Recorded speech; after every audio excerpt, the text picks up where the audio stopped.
Okay. Well, hello everyone, and welcome to this seminar organized by Mobile People program, which is a Liverham Trust doctoral scholarship training program at Queen Mary University of London. And my name is Engin Isin. I'm a professor of international politics here at Queen Mary University of London. And in this seminar, we have our guest speaker, Stephan Scheel, who is an assistant professor of sociology in University of Duisburg. But Stephan is also known to us via a number of significant contributions that he has made to migration studies, citizenship studies, questions of mobility, politics of mobility over several years. And I'm absolutely delighted to have Stephan to talk about a recent work that they have drafted with Martina Tazzioli. And Martina is going to be our guest next week. And the work that Stephan is going to be discussing is Who is a Migrant? Abandoning the nation state point of view in the study of migration. So with great pleasure, I hand it over to Stephan. You can take up to 40 minutes to explicate all the ideas that you have packed into this paper. And then I'm going to stop recording before I thank you for your contribution, and then we will open up for Q&A. Okay. Yeah, thank you, Engin, also for organizing and the invitation and the opportunity to present this paper to you here today. So I won't talk for 40 minutes. I prepared something like 20, 25, because I think in these online settings, these hybrid settings, it's difficult to talk for such a long period. So I hope you had a chance to all have a look at this paper, which we also circulated, I think, in advance. It's entitled, Who is a Migrant? Abandoning the Nation State Point of View in the Study of Migration. And yeah, as you said, Engin, this paper is co-authored with Martina Tazzioli, who's also going to present next week, I think. So this also might be a nice prelude to her more ongoing work. The version of the paper that we circulated is probably the 20th version of this article, which is hopefully soon going to be published in a new migration studies journal, which is called Migration Politics. And Migration Politics is edited by a group of scholars from the University of Amsterdam. And yeah, Martina and I have been basically working on this paper for, I would say, a period of 8 years, starting back in 2014, when we were both about to finish our PhDs. And before submitting this piece to Migration Politics, we also tried other journals, and they all rejected it. It was 4 journals in total, I think. So it was a very long and cumbersome process to get this published. But I think we also learned a lot along the way here. So we took a lot from the reviews to refine our arguments, to refine also the literature review, because there was always literature recommended that we didn't consider so far. So, but looking back, I think it's not hard to see why this piece got rejected so many times. Of course, you can say, yeah, it was just crappy research, or it was just not a well-alternative conception of migration. But I think the reason is more that it really tries to take on, one of the cornerstones, one of the epistemic cornerstones of the whole field of study, which is migration studies, by providing an alternative definition of a migrant from the perspective of mobility, and by really critiquing the standard definition of a migrant as movement from nation state A to nation state B, and a more or less permanent settlement as kind of a nation state point of view on migration, and which is deeply entrenched with methodological nationalism. So I think it's not a miracle that other scholars in the field, sometimes other scholars who would define themselves as critical, basically told us, guys, you're crazy. So I first want to outline how we got to this kind of crazy idea, and then maybe explain in the second part why it might not be so crazy at all. So how did we get this crazy idea? Basically, Martina and I both did our research in countries of the Maghreb for our PhD, so North Africa, during the period of the Arab Spring, which was 2011-2012.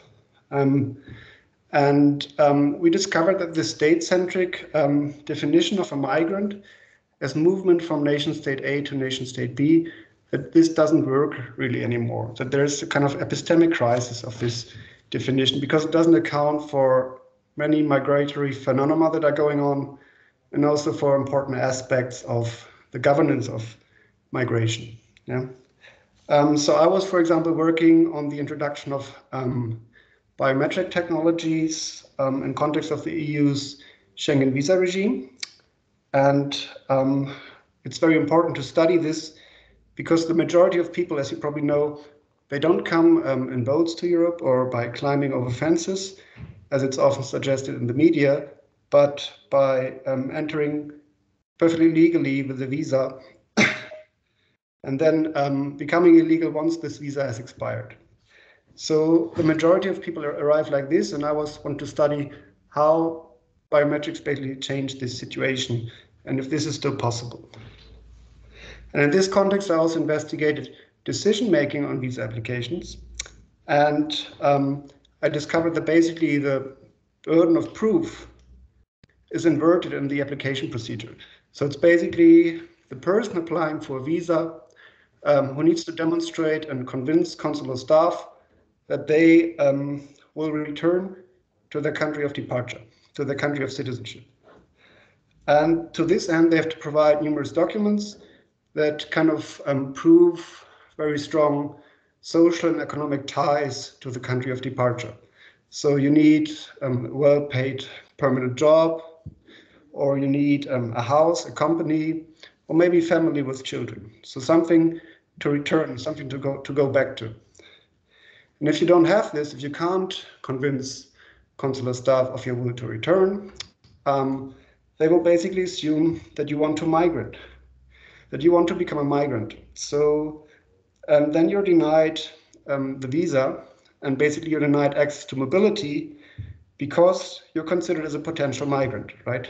And in this context, we can see that this standard definition of a migrant doesn't capture this temporal element, right? Because you're denied access to mobility because you're considered as a migrant before you've moved, before you've crossed an international border. So what comes into the focus are these state practices of bordering and boundary making that are not considered by the standard definition of a migrant, but which play a very crucial role in the enactment of some people as migrants. Martina discovered in her research another component of this, let's call it epistemic crisis of the standard definition of a migrant. So Martina was working on migratory movements in the context of the Arab Spring, especially in Tunisia. And there were like about 15,000 people who used this uprising against Ben Ali. Precisely in this period, they made their way to Europe. And this also included migrants, so-called migrant workers from Libya, neighboring Libya, where there was a civil war going on after the ousting of Gaddafi. And these people were mostly from sub-Saharan African countries, and they were considered as people not of our concern by the UNHCR. So they had no access to the status of a refugee because the war was not happening in their country of origin, in their country of citizenship, but in another country in which they had lived for many years, sometimes decades. And these people also tried to move to Europe in boats. And Martina discovered that they were enacted as migrants in very varying and different ways, depending on the spaces of governmentality that these people traversed and the forms of border control and the kind of migratory discourses and migration regimes that they encountered. So the people were first considered as illegal migrants when they tried to cross the Mediterranean. Once they'd arrived in Europe and Italy mostly and applied for asylum, they were asylum seekers.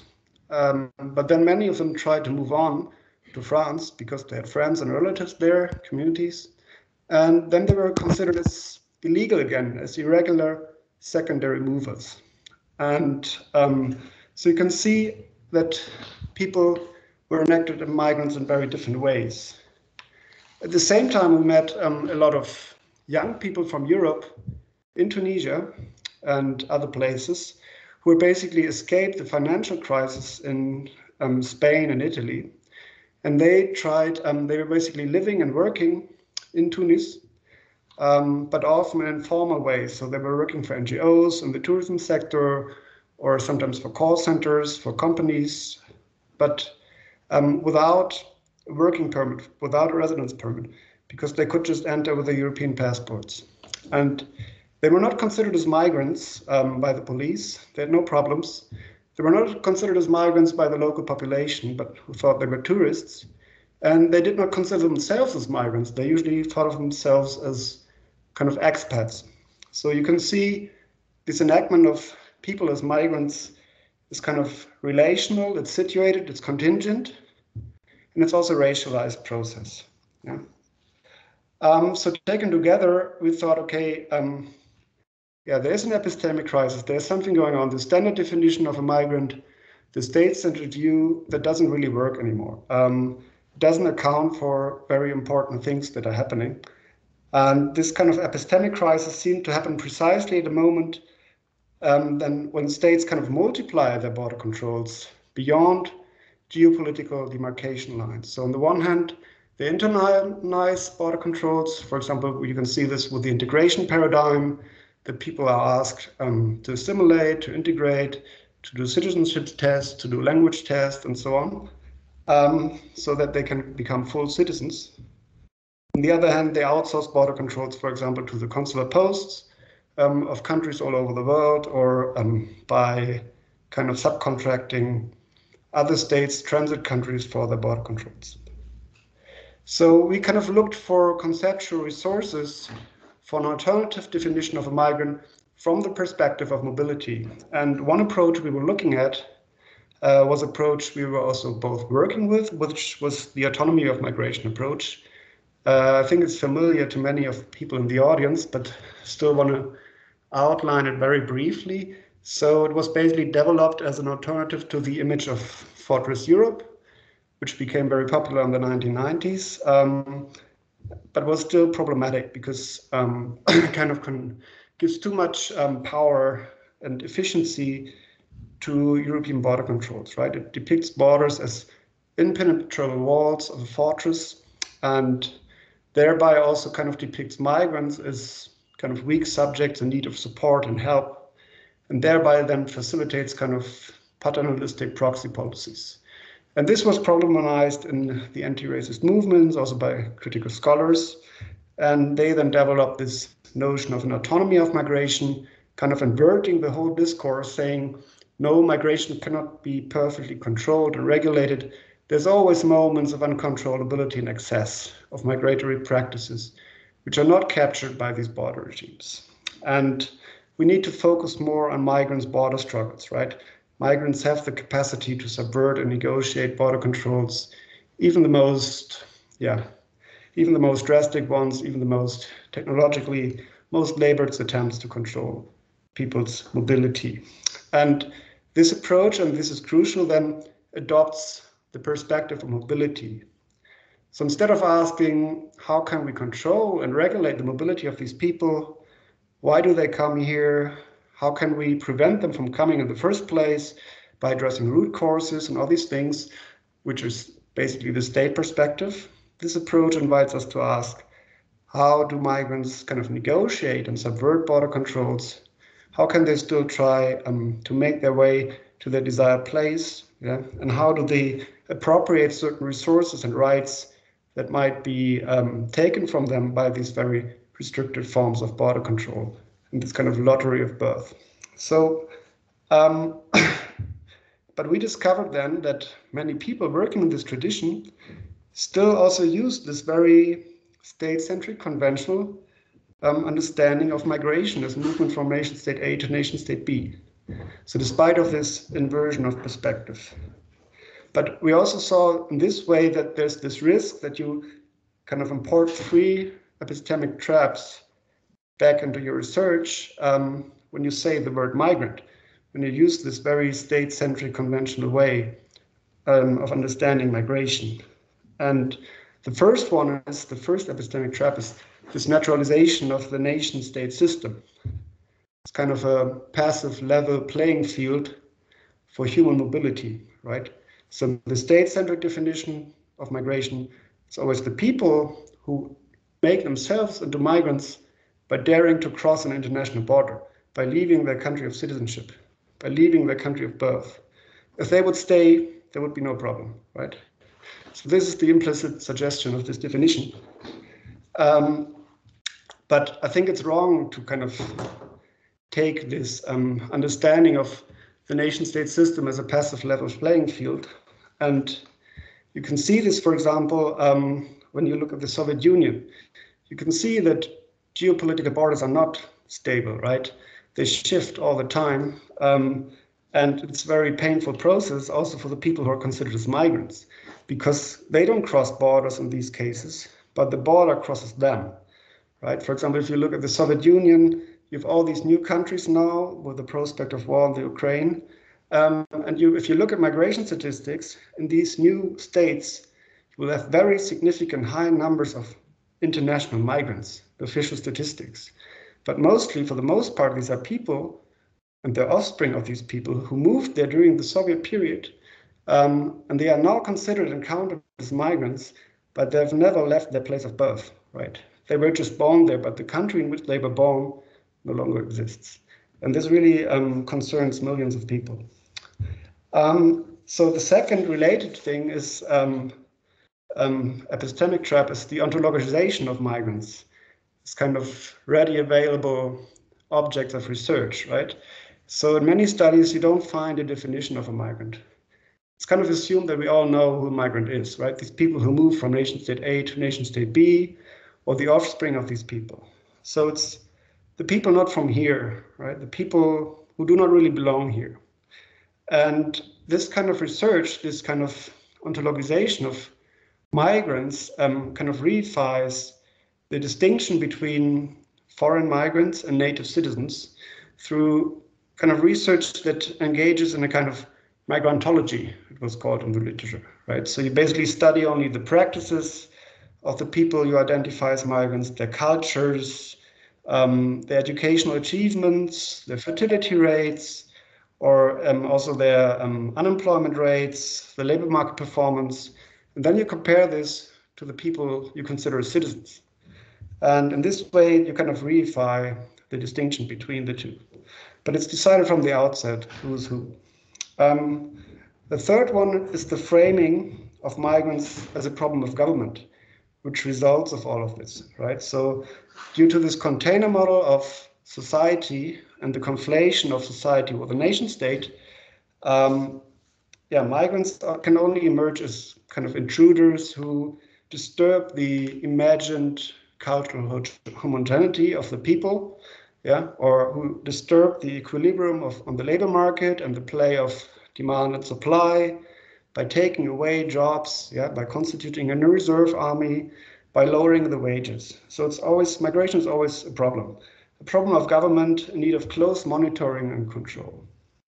And to overcome these epistemic traps implicated by this deeply entrenched methodological nationalism of state-centric understandings of migration, we then propose to adopt the perspective of mobility in the conception of migration, in the conception of who a migrant is.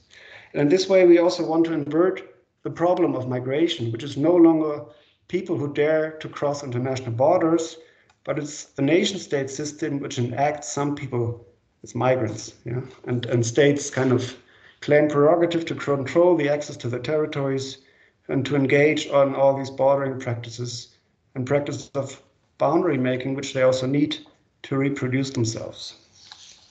And so we then end up defining a migrant as a person who, in order to move to or stay in a desired place, has to engage in struggles against bordering practices and process of boundary making, which are implicated by the national order of things. And this definition then raises a lot of new research questions that allow to avoid and transcend these three epistemic traps that I've kind of tried to outline a bit. And instead of taking migrants as readily available object of research, and instead of naturalizing the nation-state order as a level playing field, as a passive level playing field, scholars begin their study by asking, so who's enacted as a migrant in this particular situation in the study? And how does this enactment take place? Through what kind of practices of bordering, through what kind of discourses, through what kind of categorizations, through what kind of classification practices, through what kind of knowledge practices, but also through what kind of bureaucratic procedures like asylum procedures or visa policies. And who's not enacted as a migrant in this situation in this study, and how are these enactments then interrelated? So, and what are the implications of these enactments for the people concerned, right? Some practical terms also.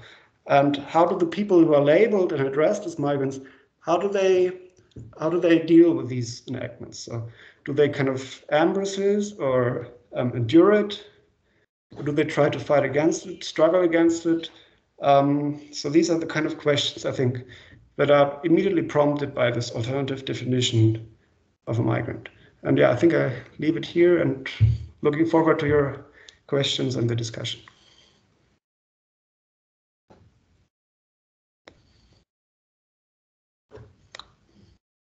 Thanks very much, Stephan. That was really excellent review and overview of the arguments of the article, and your point of 3 epistemic traps are also quite welcome in terms of critically thinking about the category migrant. There's been quite a discussion about the category of migrant, its usability and objectification and so on in the critical literature for the last 10 or 20 years. But your intervention here specifically, I think, makes 2 significant moves.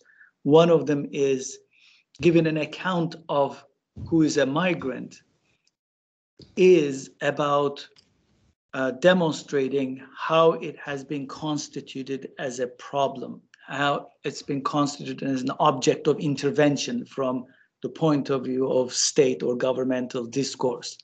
So without recognizing, without understanding how the migrant category has been constituted, it would be difficult to develop alternative strategies, resistances, and so on. So I think that move is really a welcome move, and it makes sense that it has also generated the reaction that you suggested that you had in the beginning, because it goes to what might one call to the heart of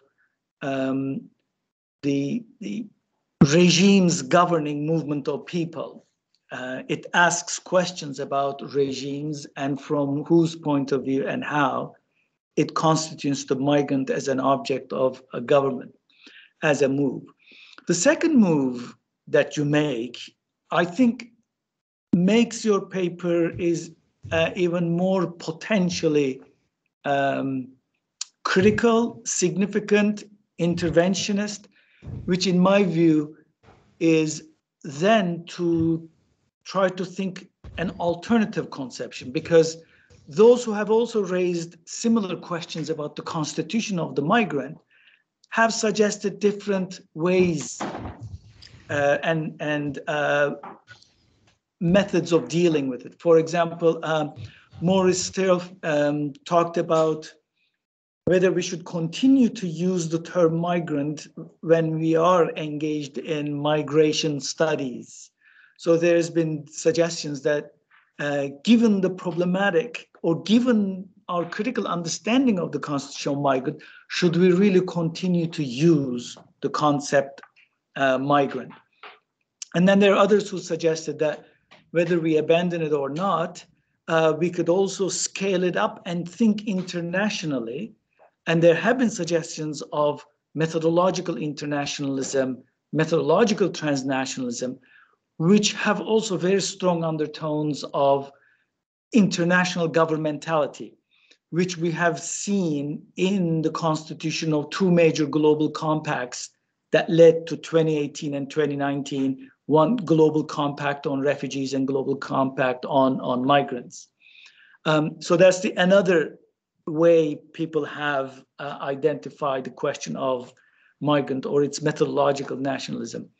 What you're doing is, well, actually we can critically redefine, resignify, reinscribe the category migrant, given that we have raised these issues with it. And then you provide a definition from the point of view of mobility. You did say, but I'm going to ask you to elaborate a little bit more on its relationship to autonomy of migration. Because on the one hand, you make a positive gesture toward autonomy of migration, but at the same time, you say there are certain limits and shortcomings of autonomy of migration that your conception or reconceptualization of the migrant from the point of mobility also addresses. Can you elaborate that point a little bit more, if I have expressed myself clearly? Yeah, okay. Yeah, thanks for the questions. Yeah, so as I said, the problem with this autonomy of migration literature we found is that, yeah, they invite us to kind of invert the perspective, right, and to really assume the perspective of mobility, of the viewpoint of migrants. But then when it comes to conceptualize migration, it goes back to the state-centric understanding of migration. And what we want to do with our alternative definition of a migrant is really to kind of force scholars to really adopt the perspective of the migrant, and then also you design your research in a very different way, right? You need to go to these people and speak to them and do research with them and on their practices. They're at the forefront and how they kind of negotiate these kind of border controls, these entanglements also with the border controls. So the focus is also on their subjectivity, what they think also, what they do and what they think and what their practices, their experiences are at the forefront. And I think the second thing that is really central to our definition is struggle, right? So the focus is really on these border struggles, which can also be struggles against being called a migrant, right? Or being, being subjected to certain forms of knowledge production or to certain political paradigms like the integration paradigm, right? To contest that you are called a migrant. For example, in the UK, right? You might have British citizenship, but you're still considered as a migrant because you're not white. And then you can also say, okay, I'm as English as you are, right? And this is, of course, a contestation of certain discourses. So I think the focus should really be on the struggles, and that's, I think, also where we kind of collide. We don't collide. I mean, we really work with the autonomy of migration literature. Okay, well, thanks very much. Thanks so much for your presentation, as well as sharing your paper in its progress form. And now I'm going to stop our recording and then open up for Q&A with our audience. And I'm going to